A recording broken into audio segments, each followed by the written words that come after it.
Good afternoon, parents. What I'd like to do in this video is to update you on Hurricane Sally, as well as give you a COVID update. I'll also tell you a few announcements about things coming up. I hope that this video finds you with power on and no major damage at your home. We are back up and operational here on campus, but we did have some damage to the campus that I wanted to inform you. As you've driven through the campus, you probably saw quite a few awnings, some of our older awnings and those kind of things that have been damaged, and some fences. The good news is all of the newer type construction that we've had in the last dozen years, all of that held up very good with no damage. However, we did have several roofs, 5 roofs that did have some damage to them. There are 2 buildings in particular that had more extensive damage. That's the administration building as well as the high school building.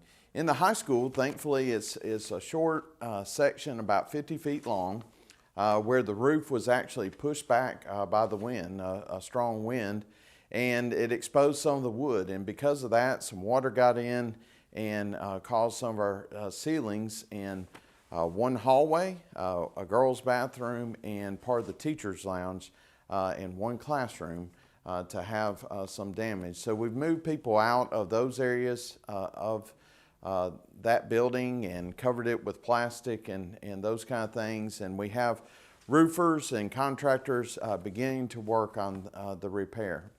But several of you have asked, how can I help? And as you can imagine, the deductible on our insurance for this size of campus is pretty large. And so we are taking donations to help with that deductible and to help with that repair. And so if you've been blessed and did not have any damage and would like to reach out and help, that would be appreciated a whole lot. Also wanted to give you an update on the COVID situation. I appreciate everyone being so compliant. I do want to encourage you to use your phone app, the Mobile Christian phone app, every morning as you screen your kids and report that every single morning.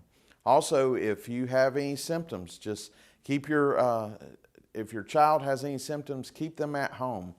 We've been very fortunate. In 7 weeks of school total, we've had 1.3 of our students that have gotten COVID. We've had 1 teacher and 3 staff members that have gotten tested positive for COVID.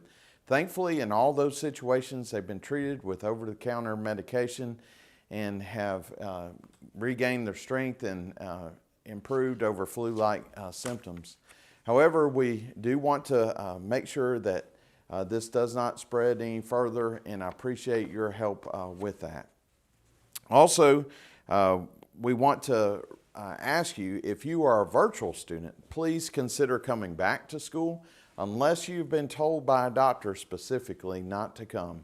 Remember that the virtual opportunity is for a brief time, and as our cases continue to go down, we will be looking at that end time to end the virtual opportunity, except for those that have been told by a doctor specifically to stay at home. Next week is homecoming week, and we want to remind you about that. It will look a little differently. There will not be hall or wall decorations. However, we will have dress-up days. They go good with masks, and so we'll have some homecoming activities, and more will be said about that later in the week. Thank you again for your support of Mobile Christian School.